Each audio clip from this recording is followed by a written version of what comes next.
Pelantikan itu saya kembalikan amanah itu, saya sowan ke Pak Karsono karena saya pikir sehari semalam sampai 2 malam saya matur ke Abibi kayaknya nggak sanggup loh ngulani poro kiai. Kalau ngulani poro kiai udah biasa, apalagi saya ngulani Pak Nurholis dan tiap malam itu udah biasa, tapi ngulani sak kabiannya sepurbaliknya kayaknya nggak kuat. Jadi saya kembalikan itu, saya sowan ke Pak Karsono kayaknya nggak sanggup Pak Karsono agak duko waktu itu, ya udah dikembali dulu. Akhirnya karena takdir memang saya harus kembali ke cinta lama saya, mau tidak mau, dan sebagai ASN saya nggak bisa menolak dawuh.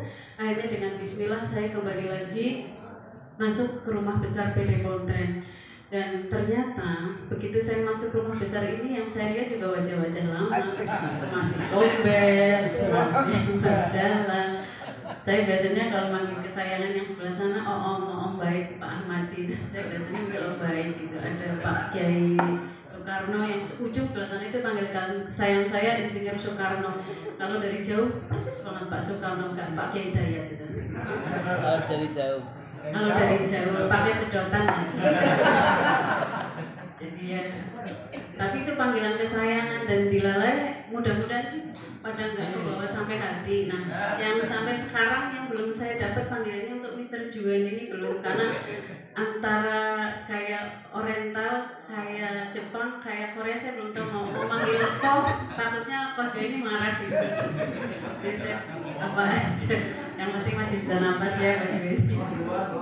Mohon maaf loh Bapak Ibu nih, saya senangnya guyon gitu biar awet tua, nggak dibawa sepaneng, karena nanti pas raker pasti panjenengan akan dibawa serius oleh Pak Mahful, akan berbicara serius tentang 1 tahun yang akan datang gitu kan. Karena tadi kita dengarkan bersama tujuan raker hari ini adalah mengevaluasi kinerja panjenengan semuanya selama 1 tahun yang lalu gitu.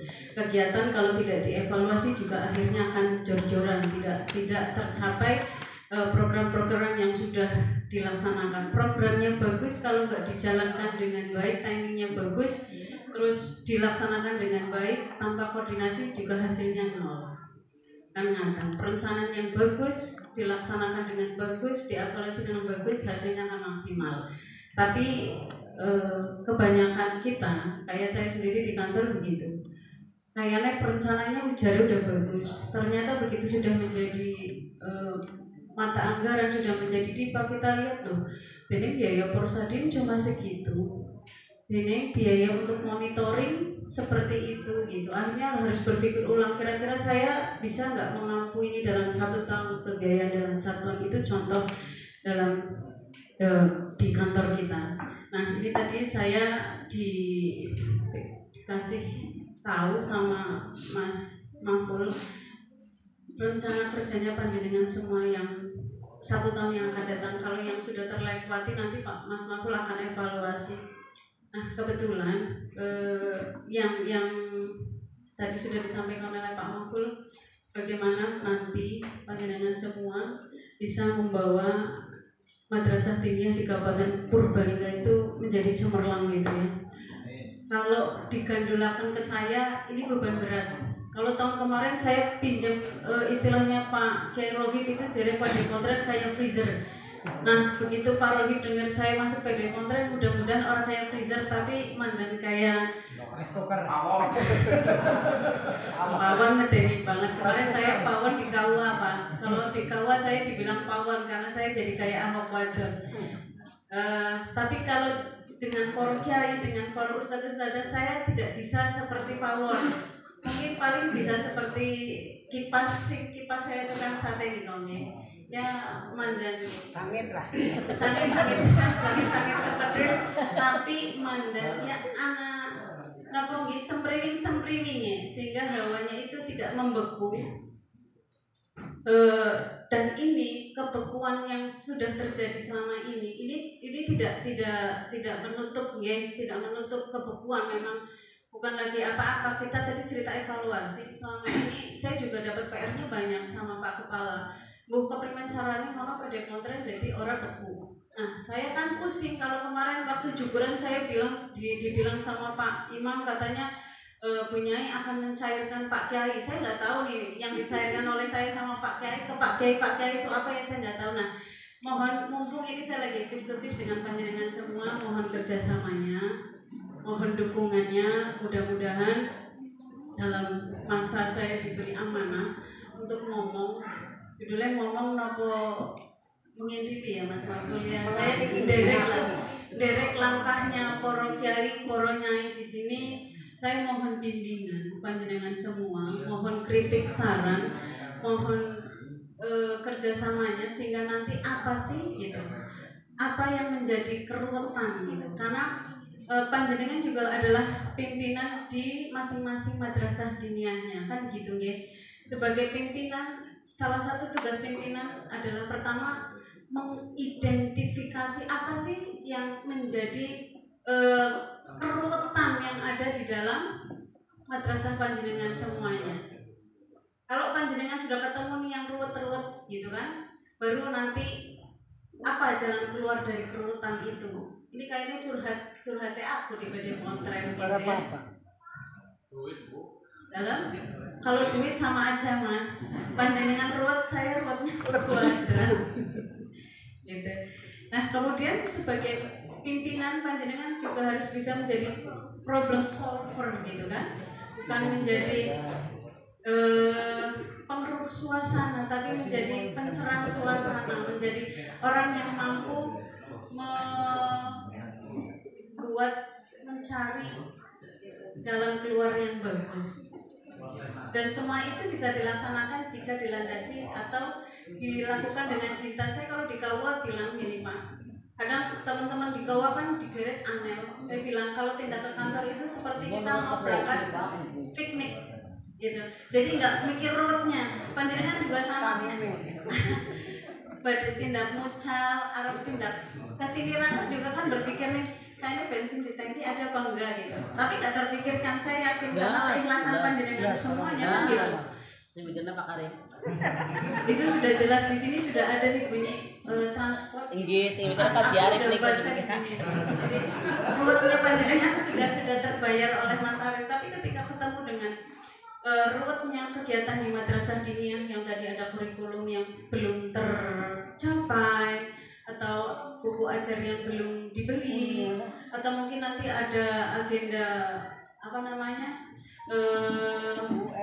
seragam, ada kegiatan ujian dan sebagainya, itu kan harus dicari bagaimana ruwetnya, bagaimana jalan keluarnya. Yang ruwet-ruwet itu menjadi tidak seperti bola-bundet maning gitu, tapi sudah terurai dengan baik.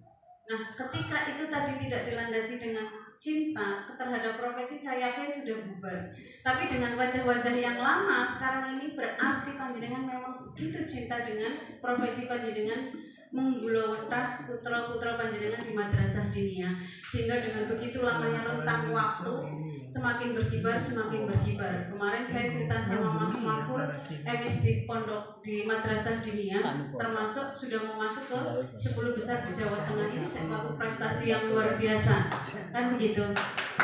Kemudian temannya Ustadz saya kemarin apa ya Mas yang dapat juaranya di leras nih kok. Asal Mas Amin. Kan begitu. Ini juga prestasi. Waktu itu saya belum masuk pada Pontren, tapi saya mengintili beritanya begitu. Jadi itu cukup membanggakan kita gitu. Apresiasi yang sangat luar biasa untuk panjenengan semuanya. Nah, ini bukti bahwa panjenengan begitu cinta terhadap madrasah diniyah. Tinggal bagaimana nanti kita dalam hal ini Kementerian Agama mengikuti alur, mengikuti pola yang sudah panjenengan buat, sehingga chemistry itu menjadi nyambung gitu, sehingga tidak ada kebukuan lagi. Ada tadi seperti Mas Maful ngendika ada koordinasi. Ketika ada koordinasi nanti kan ada sesuatu yang terhubung antara Kemenak dengan madrasah diniyah. Apalagi sekarang para penyuluh sudah punya warga 8 yang tentu bisa menjadi barisan penguat kami di Kemenak untuk membantu semua problematika yang ada di bawah. Dalam tanda kutip tidak uang ya. Kalau uang sama-sama tadi Kombes cerita soal uang. Tapi ini tidak bicara soal uang, karena kalau bicara soal uang Madrasah Diniyah kayaknya lebih sugih daripada Kemenang. Kemenang sekarang dalam 1 tahun untuk PD Pontren yang menggulawentah 3 lembaga pondok pesantren, Madrasah Diniyah dan LPK itu hanya punya uang 70 juta dalam 1 tahun. OMG, memang saya juga harus tepok jidat gitu. Ini mau gimana gitu kan? Saya kemarin baru matur sama Pak Kepala, Pak, saya punya PR sangat berat di EMIS. Kalau FKDT-nya alhamdulillah 10 besar tadi. Tapi LPK yang 1.300 baru ada 150 nyantol. Kemudian pondok pesantren 83 baru 10 yang nyantol. Saya itu agak pusing gitu, bukan? Ya sebenarnya budetnya di mana tadi? Ternyata setelah diselidiki ya Mas, ternyata itu memang lembaganya sendiri yang belum siap gitu. Kalau emisnya sendiri, panjenengan kalau di Madin mungkin sudah tidak merasa kesulitan gitu, karena orangnya lebih canggih, 10 langkah lebih maju dari teman-teman di pondok pesantren, 20 langkah lebih maju daripada teman-teman di LPG. Sudah ada operatornya. Nah itu operator itu 10 langkah. Kalau LPG belum punya operator, madrasah pondok pesantren juga belum punya gitu. Tapi saya coba kemarin di tempatnya Zuhriah, tempatnya Pak Kiai Nurholis, saya coba sih Mas buka emis bisa ora. Ternyata tidak ada kesulitan, hanya bagaimana lembaga itu bisa menyiapkan data yang akan diinput, hanya seperti itu. Dan ternyata mungkin pondok-pondok ini belum siap menyiapkan data-data yang akan diinput. TPK-nya pun sama gitu. Jadi saya kemarin cerita sama Mas Mahfud, satu saat nanti saya akan pinjam teman-teman operator FKDT yang sudah canggih untuk membantu teman-teman di pondok pesantren, sehingga nanti PR di Kabupaten Purbalingga tidak terlalu berat lagi. Dan Pak Kepala kemarin Mas Mahfud sudah support juga untuk memanggil orang pusat, karena saya juga butuh support dana dari kantor. Akhirnya Pak Kepala menyanggupi, tapi janjinya SK pondok pesantren yang 83 pondok itu akan terbitkan sesegera mungkin, karena semua lembaga sekarang Madrasah Diniyah, LPG dan pondok itu kan per 5 tahun ada pembaharuan SK. Untuk LPG pun sama, tapi mungkin LPG belum tersosialisasikan barangkali. Jadi nanti juga saya mohon Pak Jo ini untuk kerjasamanya, teman-teman penyuluh yang kalau ke bawah nanti dimintain tolong face to face sebelum saya, karena keterbatasan dana lagi ketika kita akan mengumpulkan teman-teman LPG, teman-teman Madrasah Diniyah untuk pembaruan SK itu juga perlu waktu, dengan nanti misalnya dengan semuanya punya lembaga TPG selain Madrasah Diniyahnya, monggo yang sudah kadaluarsa segera diajukan pemutahiran izin operasionalnya. Karena kemarin tahun 2020 sebenarnya juknis itu sudah turun, tapi saya tidak tahu sudah tersosialisasikan atau belum. Tinggal monggo kedok tular yang kagungan LPG silahkan diajukan pembaharuan izin operasionalnya. Kemudian mumpung ini juga saya sedang bertatap muka dengan panjenengan, ini nitip di luar Madrasah Diniyah. Tadi saya nyambung ketika Pak Ketua bahwa banyak sekali data yang artinya tidak valid gitu. Kalau tadi di lembaga Diniyah ada beberapa guru Madin yang sudah tidak aktif tapi masih diaktifkan. Saya tidak tahu tidak diaktifkannya itu karena memang tidak update data atau memang faktor kesengajaan Mas Jalal, saya juga tidak tahu.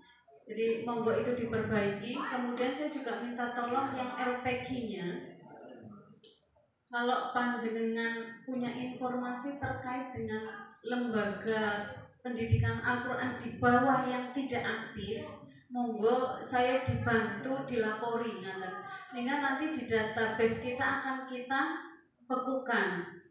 Karena ternyata BOP yang turun kemarin itu juga ada lembaga yang sudah tidak aktif tapi bisa masuk ke emis gitu. Kemudian ke proposal bantuannya juga masuk. Jadi saya minta tolong Mas Arif, Mas Tombes, Mbak Cica atau Mbak Aziza. Gila sih Mbak. Minta tolong Bu Rembang. Bu